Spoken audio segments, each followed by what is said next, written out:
जय हिंद। देखिए, आज की क्लास में हम पढ़ने वाले हैं कक्षा 11th भौतिक विज्ञान। जो आपका तीसरा चैप्टर था वो समाप्त हो चुका है और आज की क्लास में हम चौथा चैप्टर स्टार्ट कर रहे हैं, समतल में गति। जी हाँ बच्चों, समतल में गति आज हम स्टार्ट करेंगे, जिसको इंग्लिश में कहते हैं speed in the plane. Speed in the plane यानी कि समतल में गति। तो आज की क्लास में हम इसी आपका जो अध्याय चौथा है यही स्टार्ट कर रहे हैं और आज की क्लास में हम पढ़ेंगे अदिश और सदिश राशियों के बारे में। तो आप लोग हमारे साथ बने रहिएगा। तो चलिए शुरू करते हैं। तो आप लोग हेडिंग डाल लीजिए अदिश एवं सदिश। तो हेडिंग डालेंगे आप लोग अदिश एवं सदिश। अदिश और सदिश आप लोग क्या करेंगे, हेडिंग डाल लीजिए। तो इन्हीं के बारे में आज हम डिटेल में पढ़ने वाले हैं, अदिश और सदिश क्या होते हैं। तो इसमें आप सब हेडिंग डाल लीजिए अदिश राशि। अदिश राशि। तो सबसे पहले अदिश राशि के बारे में जानेंगे, उसके बाद हम जानेंगे सदिश राशि के बारे में। तो चलिए शुरू करते हैं। तो जैसा कि आप जानते हैं बच्चों, अदिश राशि क्या है। अदिश राशि वह राशि है जिसमें मात्र क्या होता है, परिणाम होता है। सिर्फ उसमें परिणाम होता है, दिशा नहीं होती है। तो इसी को आप लोग लिख लीजिए, छोटा सा आपका जो है हेडिंग है, तो उसको आप लोग क्या करेंगे, नोट कर लेंगे। तो लिखेंगे एक अदिश राशि वह राशि है। तो यहाँ पर लिखेंगे एक अदिश राशि। एक अदिश राशि वह राशि है, वह राशि है। और लिखेंगे आगे क्या, कौन सी राशि है, जिसमें क्या होता है बच्चों, जिसमें मात्र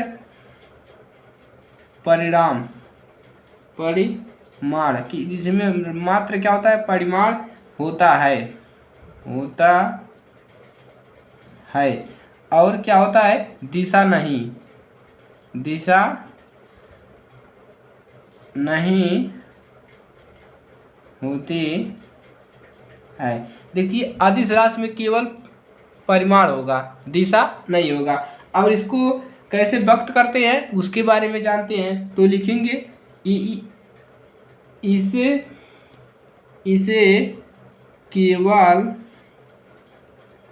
केवल एक संख्या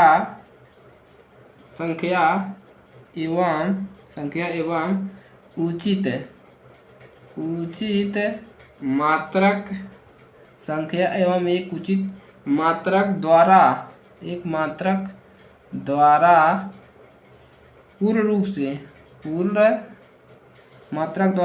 रूप से व्यक्त किया जाता है। पूर्ण रूप से व्यक्त किया जाता है।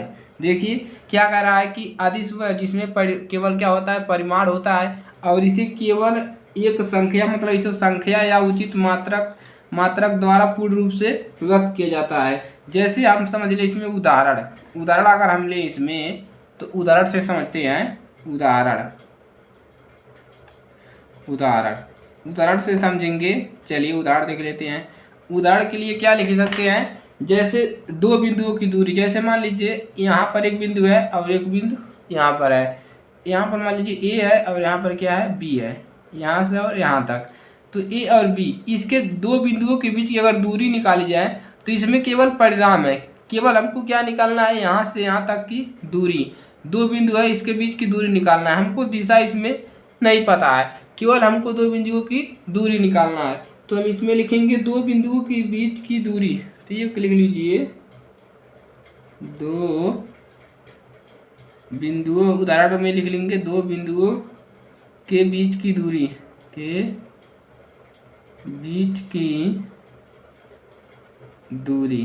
ये लिख लेंगे। और किसी वस्तु का संहित द्रव्यमान, और किसी वस्तु का द्रव्यमान भी होगा, जैसे हो गया किसी वस्तु का द्रव्यमान, किसी वस्तु का द्रव्यमान, किसी वस्तु का ऐसे हो गया द्रव्यमान हो गया। और किसी वस्तु का तापक्रम हो गया, किसी वस्तु का तापक्रम हो गया तो लिखेंगे किसी वस्तु का तापक्रम, किसी वस्तु का तापक्रम, किसी वस्तु का तापक्रम हो गया। तो ये भी हो गया उदाहरण के लिए। और जैसे वह समय जिस पर घटना घटी है, कोई समय भी हो गया जिस पर क्या हो, घटना कोई घट रही है, वो भी हो गया इसका उदाहरण। तो ये है आपका अदिश राशियाँ। तो अदिश राशि में यही आते हैं, तो इसको आप लोग तैयार कर लीजिएगा दोस्तों। तो चलिए इसको तैयार कर लीजिएगा। अब चलिए अब हम किसके बारे में जानेंगे, सदिश के बारे में।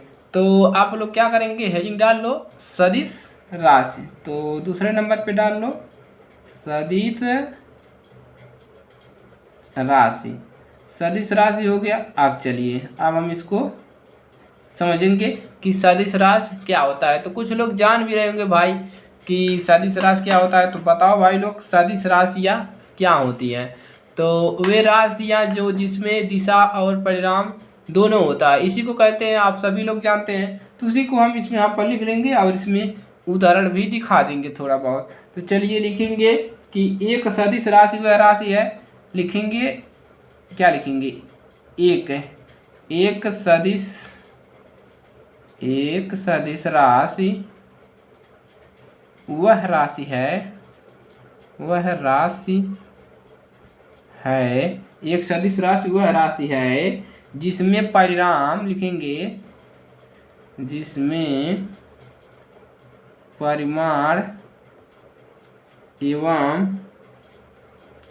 दिशा, परिमाण एवं दिशा दोनों होते हैं। तो वह राशि जिसमें दिशा और परिणाम दोनों होगा, परिमाण, तो उसको हम बोलते हैं सदिश राशि है। कि इसमें दिशा भी है भाई और इसमें परिमाण भी है, तो इसमें परिमाण भी है और दिशा भी है, तो इसको हम सदिश राशि बोलते हैं। और सदिश राशि को कैसे मतलब दिखाते हैं, तो सदिश राशि को व्यक्त कैसे करते हैं उसके बारे में जानते हैं। तो लिखेंगे एक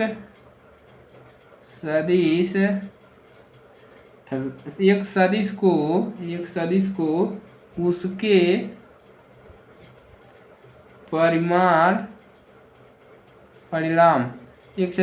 परिमाण की संख्या तथा दिशा द्वारा, इसकी मतलब कोई संख्या मान लीजिए है, इसको मतलब मान लीजिए कोई संख्या है तथा दिशा द्वारा व्यक्त करते हैं, दिशा द्वारा व्यक्त करते हैं। तो ये हो गया आपका सदिश राशि। जैसे उदाहरण के लिए देख लें, उदाहरण देख लें बच्चों, उदाहरण देखिए। चलिए भाई लोग उदाहरण देखते हैं। तो उदाहरण में जैसे लिख लीजिए विस्थापन, क्या हुआ, विस्थापन। जैसे विस्थापन, जैसे मान लीजिए यहाँ पर कोई क्या है, एक कार खड़ा हुआ है, एक कार है, इसको आप धक्का दे रहे हैं, यानी कि इसको यहाँ पर एक कोई व्यक्ति है, इस कार को क्या कर रहा है, धक्का दे रहा है। तो जब ये धक्का देगा तो क्या करेगा, इस कार को घुसकाएगा, तो थोड़ा बहुत विस्थापन होगा, यानी कि अपने जगह से थोड़ा बहुत खिसक जाएगा। और मतलब ये विस्थापन किस दिशा में हो रहा है, दिशा भी तो बताएगा कि इस दिशा में हम इसको घुसका रहे हैं। तो इस दिशा में घुसका रहे हो, तो इसमें देखिए, इसमें क्या है, इसमें परिमाण भी है और इसमें परिणाम क्या है कि ये घुसका रहा है, और इसमें दिशा किस दिशा में घुसका रहा है, तो इस दिशा में घुसका रहा है। तो जैसे हो गया आपका विस्थापन और हो गया आपका वेग। जैसे कार को मान लीजिए, कार है और ये गति में चल रहा है, वेग में है, यानी कि गति में है, वेग क्या है आपका, वेग में है। तो एक चल रहा है तो किसी दिशा में चल ही रहा होगा, तो ये हो गया वेग। अब जैसे मान लीजिए त्वरण है, क्या है आपका, त्वरण भी हो गया। और जैसे हो गया तथा लिख लीजिए बल। अभी और भी है, तो सभी को डिस्कस यहाँ पर नहीं करेंगे, ये सिर्फ उदाहरण के लिए है, तो आप लोग उसको समझ लीजिए। और इसे अब सदिश राशियाँ तो आप लोग छांट लीजिएगा, जो आते हैं, बहुत सारे हैं, तो उन सभी को यहाँ पर डिस्कस नहीं किया जाएगा, आपको समझाने के लिए सिर्फ यहाँ पर बताया जा रहा है। तो चलिए यही है आपका बच्चों सदिश और अदिश राशि। तो चलिए दोस्तों अब आज के लिए सिर्फ इतना ही। और भाई अगर ये क्लास अच्छे लगे तो वीडियो को लाइक करो, और नए स्टूडेंट है भाई तो चैनल को सब्सक्राइब कर लो, क्योंकि इस पर केमिस्ट्री और फिजिक्स दोनों की क्लासेस चलाई जाती है। तो आप लोग उसको सब्सक्राइब भी कर लीजिए और खतरे की घंटी ज़रूर दबा लीजिए, खतरे वाली घंटी दबा लो भाई। चलो, और अपने दोस्तों के पास शेयर करना मत भूलिएगा। इसी के साथ इस क्लास को समाप्त करते हैं, और अगली क्लास में हम किसी अच्छे टॉपिक के अध्ययन करेंगे। तो चलिए मिलेंगे नेक्स्ट क्लास में, तब तक के लिए जय हिंद, जय भारत।